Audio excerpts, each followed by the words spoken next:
This is Sway. Sway. Sway. Sway. In the morning. In the morning. In the morning. Don't shake that fire. Wake your fuck ass up. That crust touch. What the fuck do you want now? You know, I like to fish myself. By catch and release, though. You ever do that? Catch and release? Drag the bastard around by the lip till he gets all gassed up with lactic acid, and then you take the hook out and look him in the eye and say, "I'm just fucking with you, buddy." Man, get the fuck out of here, huh? My client's boat blew up in close proximity to another boat, which is your boat. You think I'm going away? I got a whole bag full of tricks, extortion, blackmail, all kinds of shit, whatever it takes. Why don't you just tell me what you know, and I'll be nice. You know, that I wanted to play that clip from this series that I've been watching on Amazon because our good friend is the star of this series, Heather B. And now, since he's come on the show and we've had all these great conversations, whether it's a book or music or whatever he's doing, I always make sure I dig in on it. But he hit one. He got one with this one, Goliath. You can see it on Amazon. It's a really pretty good series. He's here to talk about a new movie, but I really enjoyed that series. The one and only Billy Bob Thornton is here. Hey! Big. Good to see you guys. You play a disgraced lawyer pretty well, man. How? Yeah, man. Play a disgraced anything pretty well. Seem to be your MO, man. That's right, buddy. Yeah, man. But it's a web series, man, which I find. I feel like what we're seeing on these digital platforms is so much better than what we see on TV. Is that too judgmental of me? I'm not so sure it is. The thing is the independent film business is pretty much done. Okay. So it's either studio movies, which are generally event movies, bigger, like cartoons or Batman, that kind of thing, And then, the independent film business is pretty much gone. So now it's on Amazon and HBO, places like that, So if you want to do the things, like there are movies that I did, independent films that were, famous movies that you probably couldn't even get made now. You would probably have to do them on a place like Amazon or, one of those. Monsters Ball, Sling Blade. Yeah. I mean, some of those might not get made now. Yeah, they wouldn't even look at them, right? Probably not. Too expensive, too big to make for an indie, or yeah, they're just. Well, the main theater-going audience, I think, those are not the kind of movies they want to go see. I think the audience for movies about people and character-based movies and everything, those are the people that stay home, And, once you get past, 35, 40, it's more of those people stay at home and watch TV. So. That's why he just profiled me. Billy Bob, that's exactly what I do. Tell Billy Bob what you did all weekend. Yo, man, I watched so much TV, man. This weekend I was stuck in a box and I enjoyed it. Yeah. Oh, I do the same thing. I mean, see, I watch sports so much that I don't know. My wife. After a while, she's like, dude, seriously.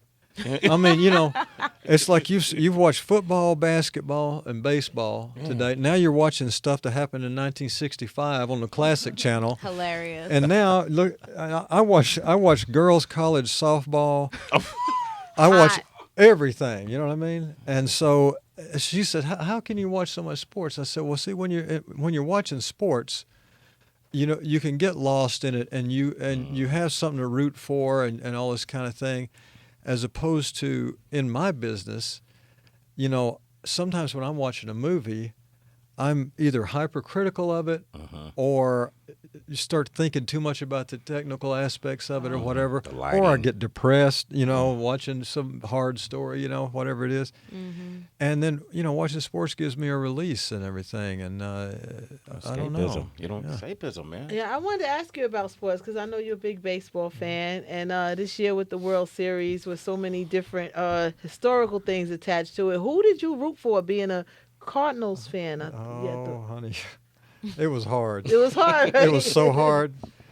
I mean, here's the thing: the Cardinals and Cubs have a old-time rivalry. Yeah. I mean, it's like it goes real deep. I was going to use a reference I probably shouldn't even use. No, go for it, Billy Bob. No. Are you sure? No, I shouldn't. No, go. Judgment free. No, I dare you. No.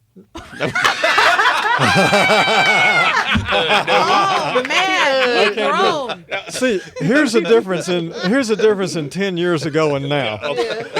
You can say something now, and the next thing it's done, man. It is over. Yeah. So anyway, No. That should be trending before you even leave. I used to open my mouth a lot back when you could. But Yeah. I'm careful You these just days. censored yourself for the I first know, I time. did. I know, man. I know. But He saw the TMZ headline flash in front of his eyes. I did. But it was like this. I have a friend who has a son who they're Cardinal fans, and he said, "Here's the sad thing. My little boy, and this is before the playoffs, and we knew we weren't going to be in them." And he said, "My little boy, for the first time in his young life, is going to see a year where the Cardinals aren't in the playoffs." Because how wild is that? All these years, because we're at least in the playoffs. Yeah, always. And to see the Cubs win the division was, I mean, it poisoned me. And we have like I said, a real deep rivalry. And then people, when they got in the World Series, people are saying, well, I mean, they're your division mates and all this kind of stuff. You got to root for the division. Because, see, I'm an SEC guy, too, in Right. college football. Arkansas Razorbacks. But then if Alabama's in there or Auburn, whoever it is, I root for them because I'm an SEC guy. God. Boy, it was hard to root for the Cubs, buddy. I mean, it was like I dug down, but it was hard. It was And God bless them. I mean, all these years, you got to hand it to them, and you got to feel good for somebody who's been dry for a long time like that. And Over 100 years, Sway. Come on. but it's tough, man. I don't care. It's tough. I'm an Oakland A's fan, bro. Right, I know. It's like, yeah. Yeah, man. So I hear you. But going to, man, Cleveland, man, was almost there though. they were. Now I was rooting for Cleveland You just were. because the city could use it. Like having gone to Cleveland recently. Oh, because you was just in I Cleveland. was in Cleveland. We got Carl on the line from Florida. Go ahead, Carl. Say Hey, hello to Carl. Billy Bob Thornton. Hey, Go ahead. Carl. Hey, what's up, Billy Bob? Hey, Sway, hey, everybody. Hey, what's up, man? Just wanted to say what you think about that Pittsburgh upset with the Cowboys last night. Oh, you know what? I was flying in from L.A. I didn't get to see it. And Oh, man, you missed it. It was a good one. They up 8-1 right now. Watch out for them Cowboys. I'm telling you, man. And it looks like Dak Prescott's going to stay out there. Yeah. Yeah. What I want to ask you about, man, since we're talking sports, man, we'll get back to Bad Santa 2. That's in theaters November 23rd. What was your take on Kevin Durant going to the Golden State Warriors? You know what? He's from Oakland, so this Oh, I is see. a touchy. Bob, go I ahead. I'm got going to push the mic away. Go ahead. My take on Kevin Durant going to the Golden State Warriors. Well, these days, athletes, they move around and they go where they think they're going to win. Yeah. And they go where they think they can have a better time, and I guess you can't blame them. I mean, here's the thing. Athletes, when people start talking about how much money athletes make, for instance, and it's like, well, they're overpaid and, crybabies or whatever it is. But when you think about that, these cats' careers aren't that long. So in other words, I can be an actor till I'm 95 if I stick around. But a basketball player, football player, their career may be 7 years long or 4 years long, So I think whatever makes them happy, you should go for the happiness. you should go for it. Yes. See, Heather, there's Well nothing put. wrong with Kevin Stop Durant being saying, at the Golden "See, State Heather, Warriors. I told you, I'm not mad at Kevin Durant. I'm All right. just not a Warriors fan. Yeah, we're going to come back with Billy Bob Thornton. You want to talk with him, 888-742-3345. It's a song dedicated to the Warriors by E40. Sway in the morning, Shade 4-5. Yeah. Ta-da. Billy Bob Thornton here. A good friend is here, man. Yep. A lot of respect for this guy, man. He just censored himself. First time ever, I think, maybe. Yeah, probably. Yeah, what'd that feel like? How'd it feel censoring yourself? Nearly choked me to death.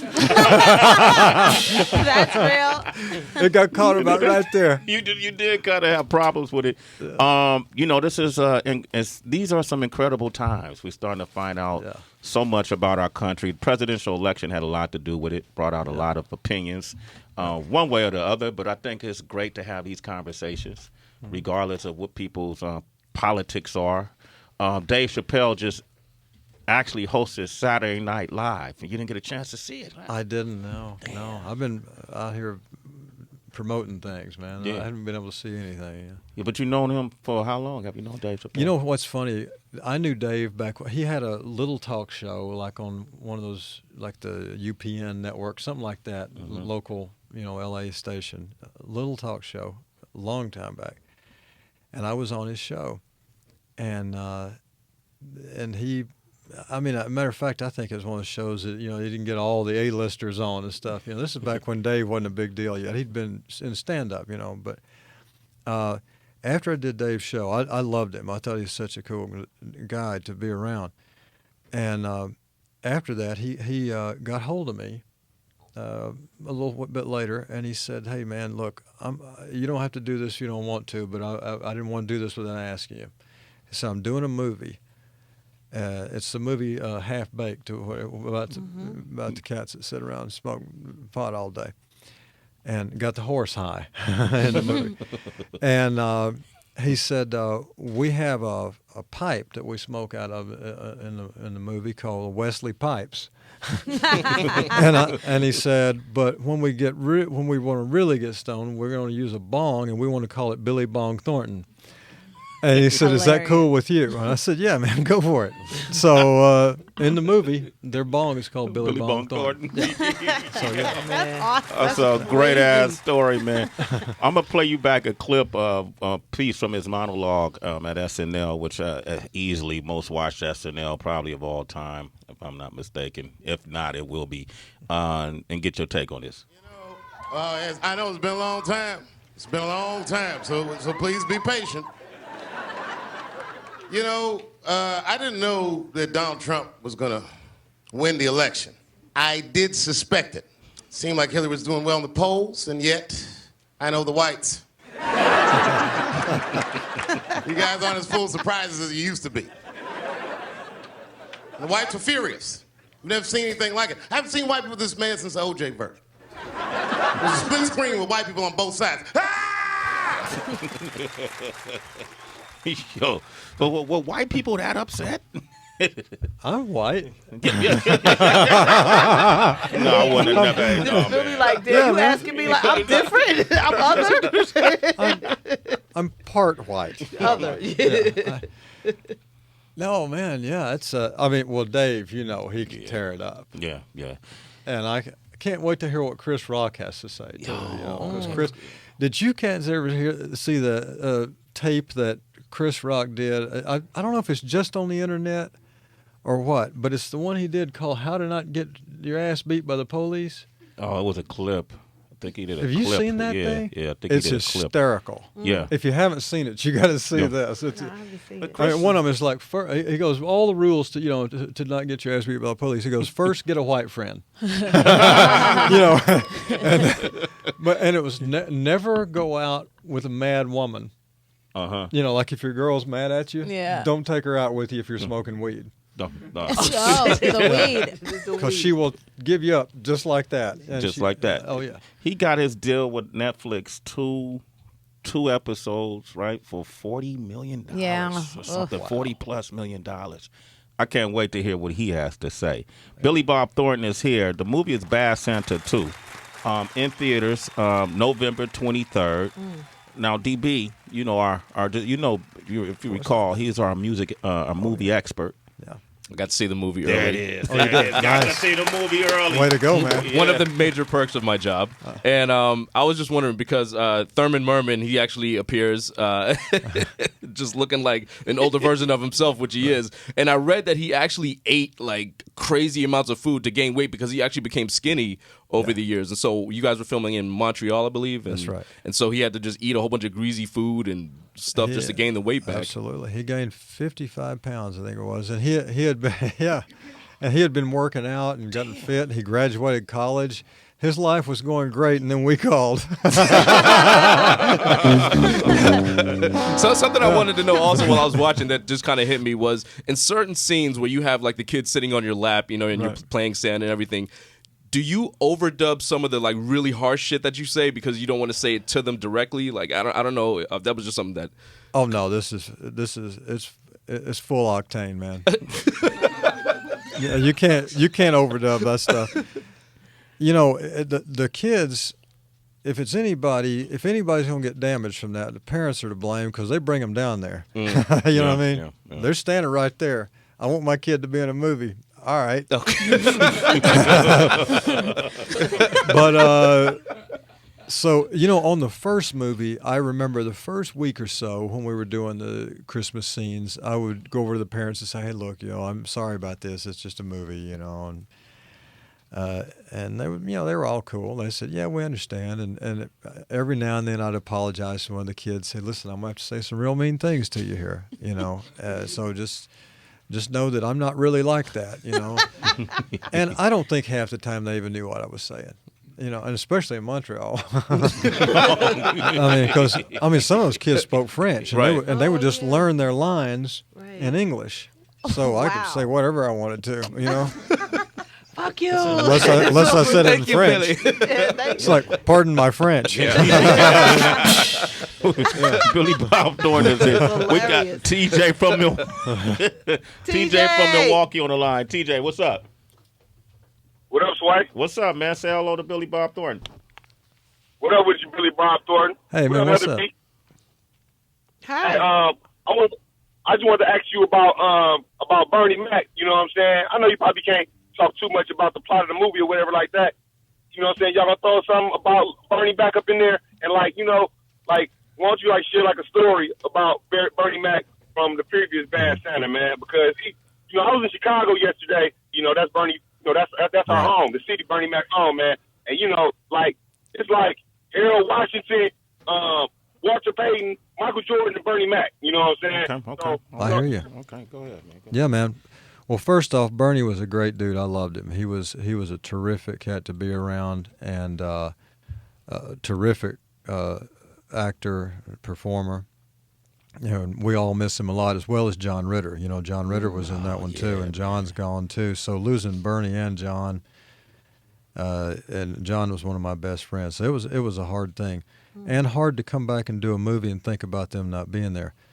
The thing is, in this particular movie, this time we go off someplace else, me and Marcus, and so it would have been hard to work Bernie's character and John's character as well as Lauren Graham. It would have been pushing it to work them into the movie anyway, because you just had to make up some silly excuse for them to be there.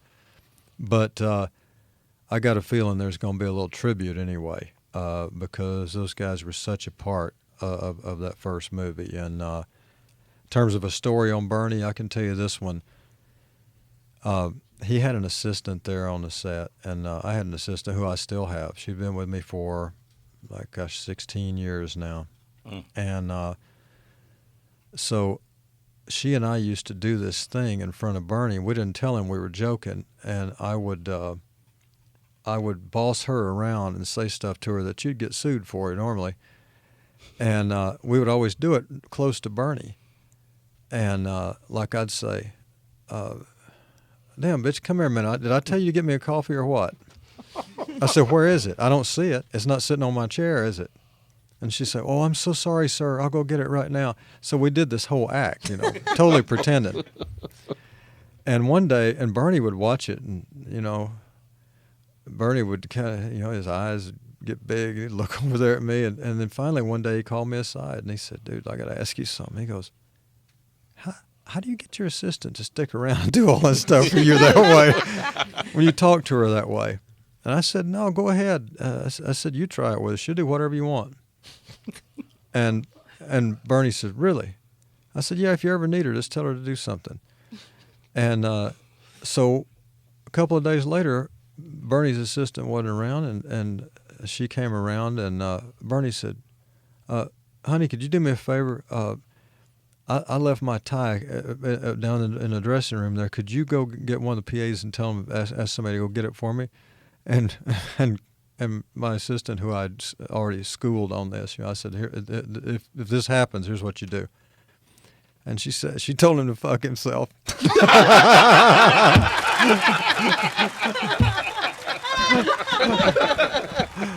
Wow, Billy Bob Thornton, ladies and gentlemen. I think on that note, make sure you see Bad Santa 2 in theaters November 23rd. Man, it's always a pleasure to have you, man. Billy Bob Thornton, man, always a pleasure, man. Oh, man. All right, man. We're going to keep it going. Up next, we got Willie Robertson. He's going to be here from Duck Dynasty. You want to talk to him, call us. Sway in the morning. It's Sway in the morning, only On Shade 45.